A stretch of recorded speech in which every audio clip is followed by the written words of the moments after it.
Hi guys, today we're out here at the Soda City Market, just out here talking to people about the Ten Commandments today. First of all, what is your general thoughts? They're good for people to live by. Yeah. Do you live by the Ten Commandments? Probably not to the best, but I mean, some of them, yeah. What is your overall impression of the Ten Commandments?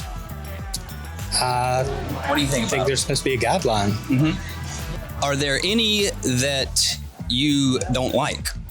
I don't think I'll be able to say that. Okay. 10 Commandments are it. Live your life by it the best you can. I mean, I think as a basic code, there's nothing necessarily wrong with them. You certainly would hope people don't cheat on their spouses. You don't want anybody to kill anybody. Just as basic tenets of human behavior. So we're just out here talking to people about the Ten Commandments. How do you feel about them?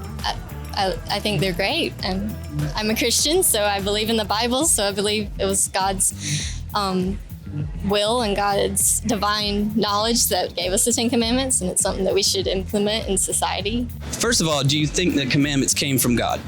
Yes. Why do you think he gave them to us?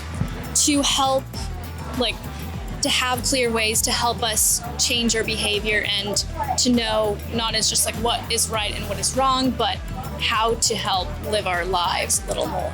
Would you say the Ten Commandments are for our good? I do. They are for our good. Well, good morning, everybody. How are we? Good. Yeah, good. It is really good to see you. If you're a guest, my name is Michael. I'm one of the pastors here, and it's my pleasure as always to get to be with you as we continue our journey together through the Ten Commandments. We have a lot of ground to cover this morning, so we're just going to kind of jump right in and pick up where we left off last week. So today we are hitting the second command in the list of 10, and I'm really excited for us to get into it. It's one that is very, very closely related to the first that we talked about last week. In fact, it's often taught in conjunction with the first command, but we felt it would be really helpful to kind of tease it out a little bit because to some extent, what we're going to talk about today, to our modern ears, it can feel a little disconnected or a little foreign at times from our modern experience. But what I hope we see today actually is that when we understand what's going on with it, it actually provides for us a lot of really helpful nuance that helps us understand our contemporary approaches to God. And so here's what we're going to do. We're going to approach it just like we did last week. We're going to start by talking about what the command is and what it means. And then we're going to pivot into why it matters to God, like why God cares about it so much. And then we're going to hit why it is ultimately for our good. So we'll be picking up today in Deuteronomy chapter 5, but starting in verses 8 through 10. So if you want to go ahead and grab a Bible or open up your phone or whatever it may be to get there, that would be excellent. What we're going to do is we're going to read the whole thing and then sort of work our way back through to grasp all that God has for us here. As you're getting there, just as a brief recap from last week, God gives us commandment number 1. You shall have no other gods before me. And he's saying, hey, listen, don't worship anything or anyone before me. Don't worship anything or anyone that will draw away your devotion to me. He says, your highest allegiance is to be to me and me alone, because nothing else can actually do what I can do. And then we get to commandment number 2, which basically builds off of it from there. And this is what he says. He says, you shall not make for yourself a carved image or any likeness of anything that is in heaven above, or that is on the earth beneath, or that is in the water under the earth. You shall not bow down to them or serve them, for I, the Lord, again, I, Yahweh, your God, am a jealous God, visiting the iniquity of the fathers on the children to the 3rd and 4th generation of those who hate me, but showing steadfast love to thousands of those who love me and keep my commands. All right, now from the jump, you can see that there is a lot of connection and overlap between the first 2 commandments. Both are dealing with our worship. The way we've said it before is that commandment number 1 is about worshiping the wrong God, and commandment number 2 is often dealing about worshiping the right God, Yahweh, but in the wrong way. To put some New Testament language on it, in John 4:24, Jesus says those who worship God are to worship him in spirit and in truth. In spirit meaning with the right heart posture, with the right motivation, a heart that says you are God alone, and there is no one and nothing that comes before you. And we are to worship him in truth, meaning we are to worship him as he truly is. We are to worship him accurately, not some falsified vision of him, but for who he really is. Now, the common practice in the ancient Near East, in their religions, was to make basically little statues or little emblems of their gods called icons or images or idols that they worshiped. And now, these images or these idols, they weren't necessarily gods in and of themselves. They were pieces of rock or wood, but the thought was that these things sort of served as a gateway between the human and the divine. So if I worship with this little gateway in my presence, then divine blessing will come my way. Now, here's what's wild. Out of all of the 10 commandments, all of them, from don't murder, don't lie, don't steal, don't cheat, any of that kind of stuff, this is actually the very first one that the nation of Israel breaks. And it happens just days after they were rescued from slavery in Egypt. The story can be found in Exodus 32 if you want to flip over there. It's after God saves them and they travel away from Egypt. Moses goes up onto Mount Sinai to talk with God, and he's up there for something like 40 days. And while Moses is coming down the mountain, 10 commandments in hand, here's what's happening. Check it out in verse 1 of Exodus chapter 32. It reads, when the people saw that Moses delayed to come down from the mountain, the people gathered themselves together to Aaron and said to him, up, make us gods who shall go before us. As for this Moses, the man who brought us up out of the land of Egypt, we do not know what has become of him. And you can sort of pick up on their tone a little bit here. They're pushing Aaron around. You can kind of get this sense that maybe they're mocking Moses a little bit, like, hey, Aaron, where's your brother? What's happened to this guy? He got us up out of Egypt, but it seems like he's bailed on us a little bit, and now you got to do something about it. Verse 2. So Aaron said to them, take off the rings of gold that are in the ears of your wives, your sons, and your daughters, and bring them to me. So all the people took off the rings of gold that were in their ears and brought them to Aaron. And he received the gold from their hand and fashioned it with a graving tool and made a golden calf. All right, let's pause here and talk for a moment as well, because why a calf? Like, do you notice, like, they don't even deliberate over, like, what should we make our God into being? Like, there's no, like, committee or anything like that where they're like, okay, guys, let's decide what image we do. It's just like Aaron basically takes the gold and he instinctively knows what image to make. And so there are two things for us to actually kind of know here to understand what's happening. First is this, that a God in the image of a golden calf or a bull was a very common image in the ancient Near Eastern world.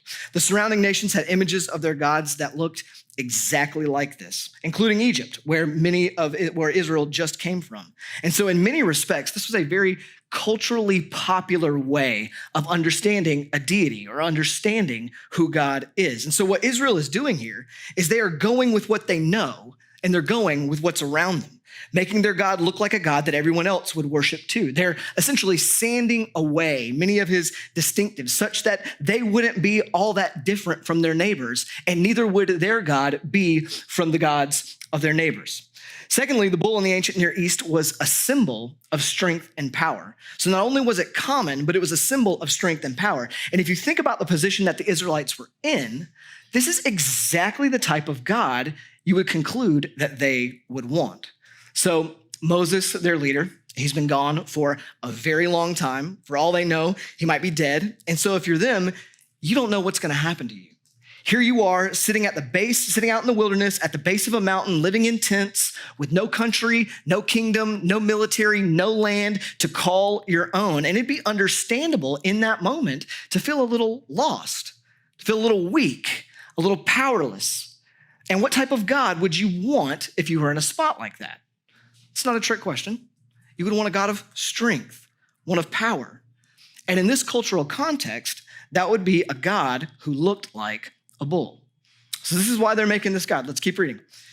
And they said, these are your gods, O Israel, who brought you up out of the land of Egypt. When Aaron saw this, he built an altar before it. And Aaron made a proclamation and said, tomorrow shall be a feast to the Lord, that is to Yahweh. And they rose up early the next day and offered burnt offerings and brought peace offerings. And the people sat down to eat and drink and rose up to play. All right, so notice here. Notice who they attribute this image to. The gods who brought them up out of Egypt. A feast to who? To Yahweh. They don't consider themselves to be worshiping some other God. They don't consider themselves to be worshiping some new God that they had made. In their minds, they haven't switched teams at all. Rather, they are just shaping the God they know into an image that they wanted and felt like they needed. into an image that would give them this sense of power and protection that they actually craved. And here's the thing. This is actually the heart behind the second commandment. This is what's really going on beneath the surface of it, even though the form of it may seem very, very foreign to our modern ears. At the core, they are simply making God into who they want him to be, over and above who he has revealed himself to be. And that's really what idolatry truly is. It's just making God as we want him to be, as opposed to who he is. They want a God who thinks like they do, a God who wants what they want, a God who does what they want, a God who will make them like the rest of the world around them or whatever it may be, a God who will fulfill what they think they need and what they desire, a God who is who they want him to be. So what do? They simply make him that way. And this is why God connects this command to hating him, because it's essentially saying, God, who you are as you are is not enough for me. Who you are as you are is not enough for me. I need you to be this way in order for me to love you. And I need you to do these things for me in order for you to be worthy of my praise. And what God is saying here is that, listen, this is not how our relationship is meant to work. This is not how this whole thing is meant to go. I am not something made according to your liking. I am sacred. I am holy. You don't get to determine what is most important about me or add something to me as though I were incomplete. And you don't get to take something away from me just because you don't like it or because it makes you uncomfortable or makes you feel different than those around you. I am who I am.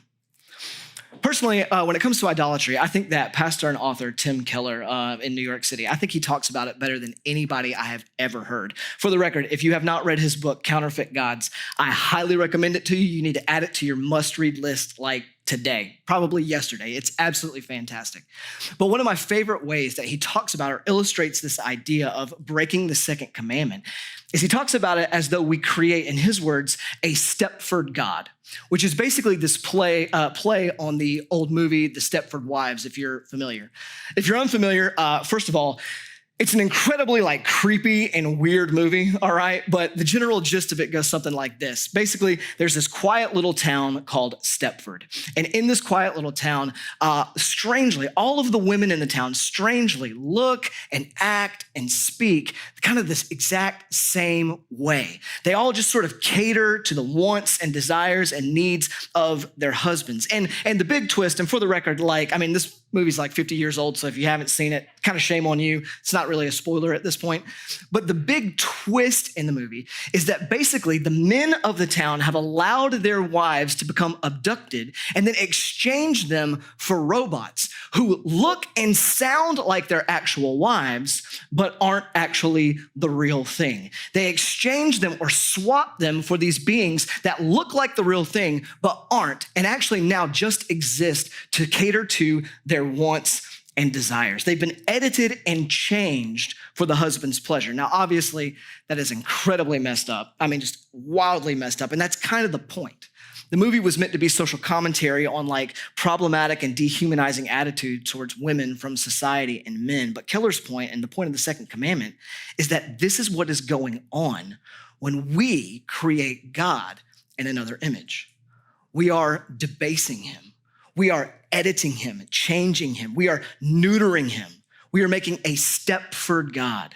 We swap out the truth of who God is, all of his power and his might and his personhood, for a tameable, domesticated image, devoid of any personality, who simply caters to serve my wants and my needs.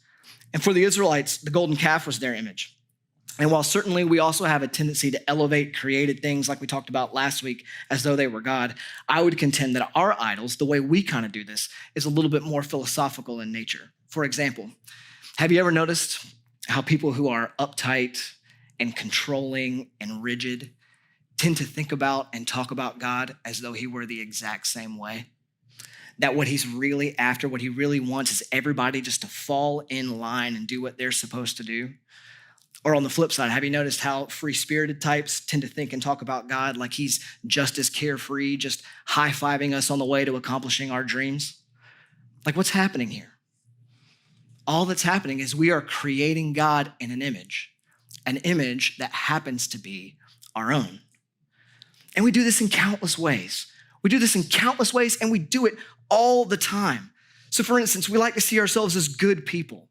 So we will craft a God who affirms that in us, who loves what we love and hates what we hate, who even hates who we hate, who gets really angry at the sin struggles of others while overlooking and having tons of grace for our own.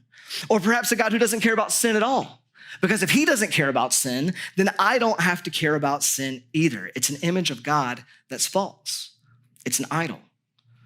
Or we want the approval of the world around us. So we'll shift God into a more gentle creature, one who doesn't tell you that what you're doing is wrong or that anything about you needs to change, and into a being that only exists to affirm you and make you feel good about yourself and where you're going. And so we'll tone down his righteousness and his holiness, and we'll emphasize his love so that we don't ruffle any feathers, or worse, get thought of or treated differently at work or in social situations. It's a Stepford. It's fake. It's an idol. Or we want the success and superiority of our nation. And it's about to get real tense in here, all right?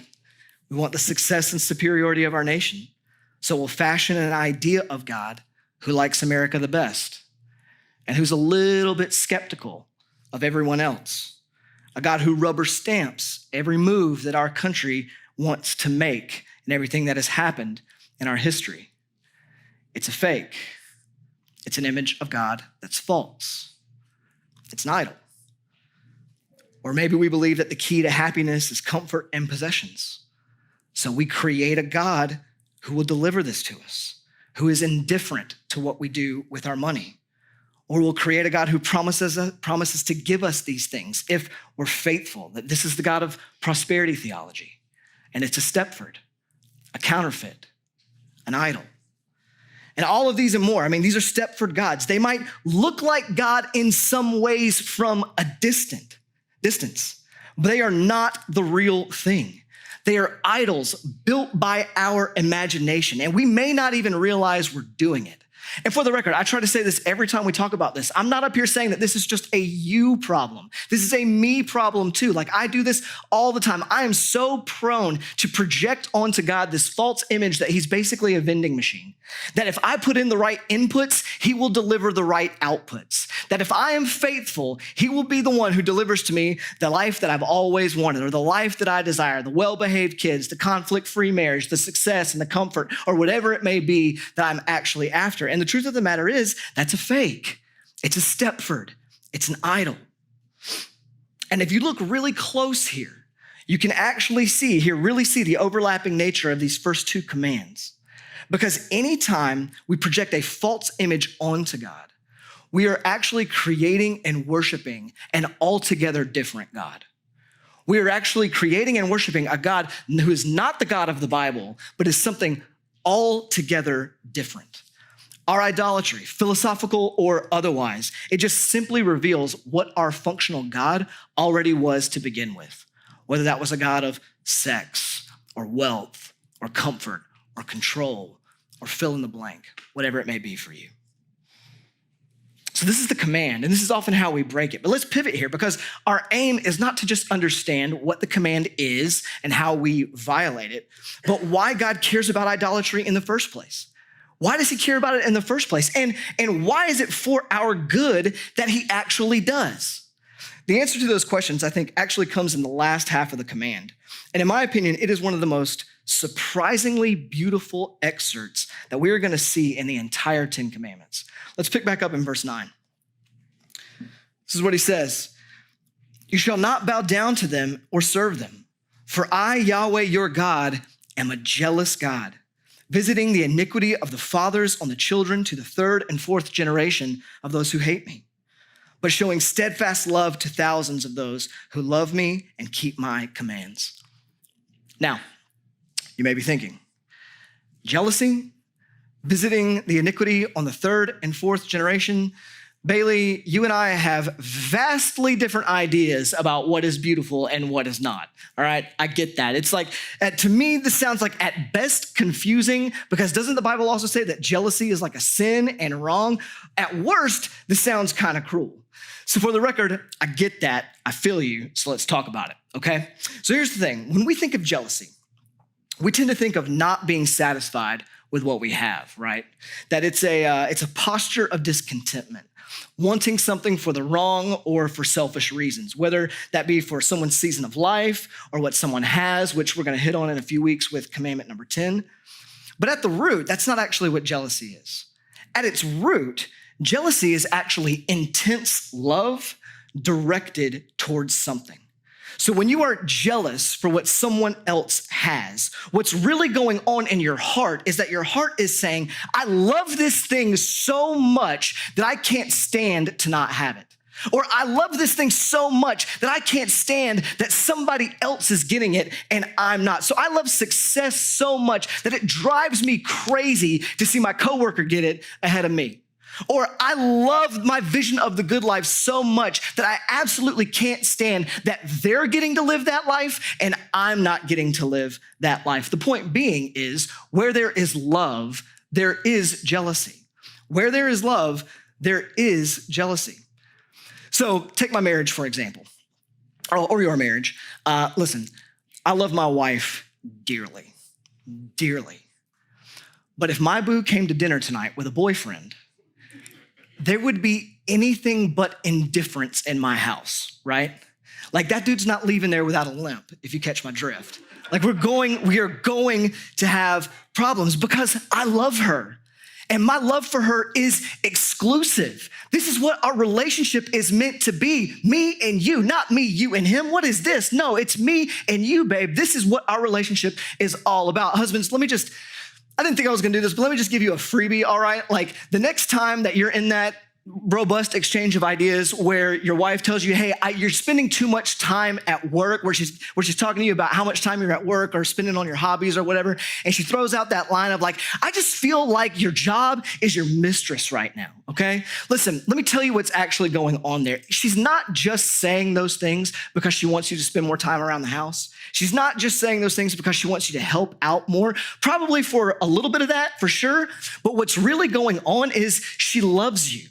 She loves you, and her love is jealous for you because her love is exclusive to you. And she doesn't want to share the best parts of you with someone or something else because you are hers. And so the next time that happens, listen, first of all, take it as a compliment that you're that loved. And two, maybe understand where she's coming from a little bit. But the point being is that in this way, what jealousy is jealousy is love fighting to maintain the relationship. It's love fighting to maintain the relationship. It's an intolerance of letting someone or something else mess up what we have, which is why jealousy directed towards other things is in fact sinful. Because when we're jealous over something someone else has, or an opportunity we didn't get, or whatever, it's actually a signal to us that our love is misdirected. But God's love is never misdirected. And the point here is that this is how God feels towards you.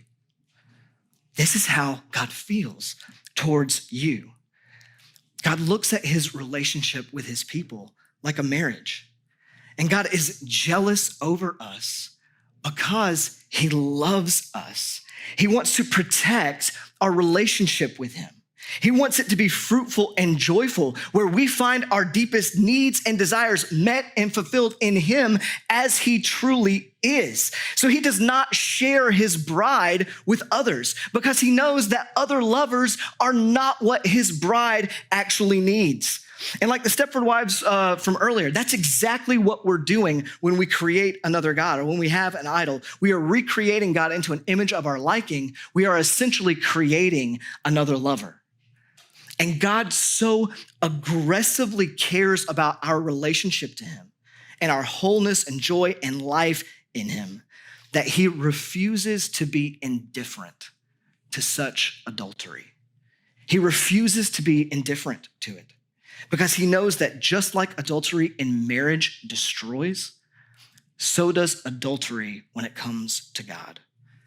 In Romans 1:21-25, Paul actually writes about this. And this is what he says in verse 21.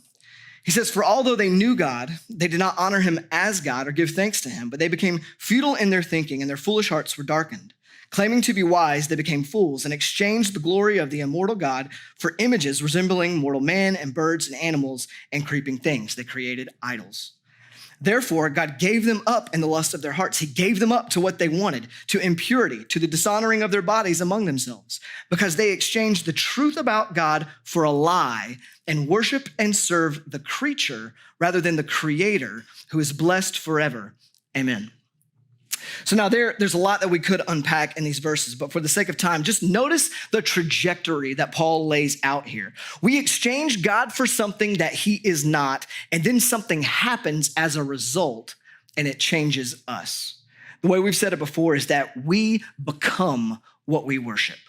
We inevitably become whatever it is we worship. So in the positive sense, when we worship God for who he truly is, we become more like God. This is a process that theologians call sanctification. But when we worship an idol, the reverse is actually what happens. We distort God, and in turn, that distorts us. The illustration we used in the book was Gollum from The Lord of the Rings.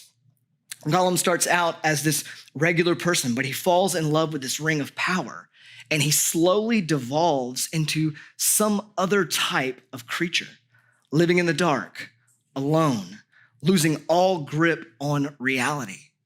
And when we worship any other God, whether it's a false God or a false image of who God is, this is actually what happens to us in our lives as well.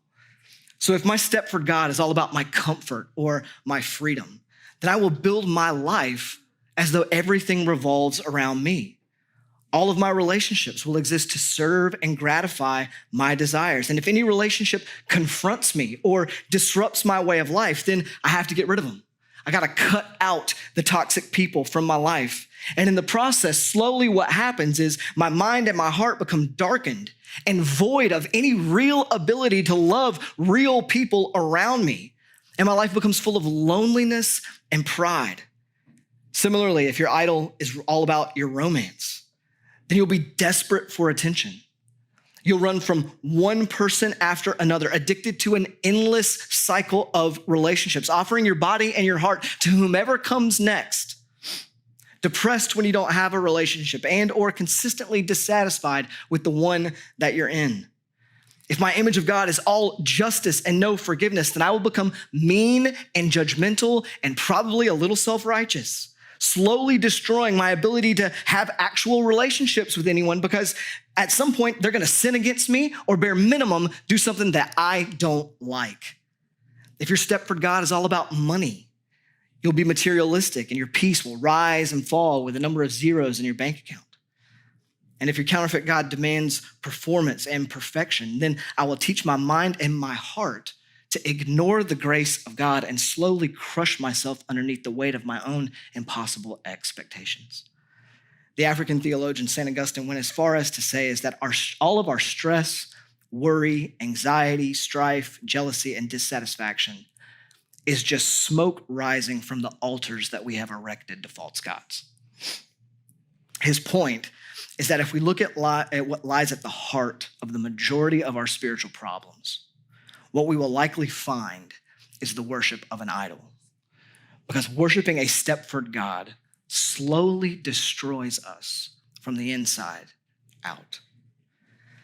And when you understand that this is the perspective on idolatry that God is coming from, then you understand the implications of what he actually says next. So picking back up in the verse, it says, visiting the iniquity of the fathers on the children to the third and fourth generation of those who hate me. Now, this is a line that, for good reason, obviously trips a lot of people up. Like, what is God saying here? What is he getting after? That he's gonna punish innocent kids for what their parents did? That seems weird. The answer is no. That's not actually what he's saying here. Rather, he's saying that just like adultery in marriage carries destructive consequences for both those inside and outside the marriage, the kids and the community that are connected to the relationship, the same is true for our idolatry. The same consequences are true as well. I'll give you some examples, perhaps some that hit a little close to home. You think about the mother who idolizes image, who creates a God who only cares about external appearances, a God who tells you that your value is wrapped up in how others see you, if you're respectable or desirable. So she becomes the mother who aggressively manages her family's appearance, from the clothes they wear to the places they go to the people that they're seen with. She becomes the mom who consistently makes side comments about her children's physical appearance and weight because her Stepford God cares about these things. Let me ask you this. What happens to that child? What happens to the child that grows up in that home? Well, he or she likely grows to have image issues of their own, right? Perhaps leading to insecurity and depression over their status and their looks, buying into the same lie that their mother told them that the chief thing in life that matters is how you appear to others. And it could lead to a whole host of other things, from eating disorders to extreme self-criticism. Think about the parent whose Stepford God cares only for sexual fulfillment. So faithfulness and promiscuity do not matter in their household. And the children witness this ongoing parade of partners coming and going from their mother or their father's bedroom. What happens to that child? How do they grow up? Well, they likely grow up with the same view of sex and relationships that their parents had. The same distorted images of God and what he cares about and what he says is for our good, and they likely carry on the same idolatry after them. And what happens when and if an entire group of people, a community, or a society worship a false view of God? What happens when a culture turns God into a God who doesn't care about sin, but only exists to affirm us? I imagine that it becomes a society where sin is taught to be celebrated and righteousness, true righteousness, is condemned as bigotry. What happens when a culture turns God into a being of supreme justice, but not supreme grace? I imagine it becomes a society where ideological opponents must at the very least be canceled, but more likely must be driven out and destroyed. Hypothetically speaking, of course. And hopefully, through some of this, you can see why this command is for our good. Why the fact that God cares about idolatry is for our good, because idolatry is never, ever, ever benign. It erodes us, it erodes families, and it can even erode cultures and generations that come after us. And so this is why God says, do not make for yourselves idols. Don't make for yourselves idols. But the problem, obviously, just like with all of God's law, that while it may be for our good, each and every one of us stands condemned for not keeping it. Each and every one of us. As much as God's law shows us what is right, true, and good, it equally shows us our inability to do all that it requires. It equally shows us how we have fallen short, how we have done the very things God has called us not to do. And the truth is that you and I, we have created false gods. We have. We have created idols, every single one of us. Many of us have had their worship passed on to us. And even today, many of us are passing them on to those who are coming after us. Many of us this morning, even perhaps as I was listing out a few of those examples, recognize that we are living in the wake of the guilt and destruction that idolatry has brought into our lives. But here's the thing. There is even more beautiful news coming right on the heels of all of this. Yes, the sins of the parents come back to visit their children and children's children, but look at what he says. But showing steadfast love to thousands who love me and keep my commands.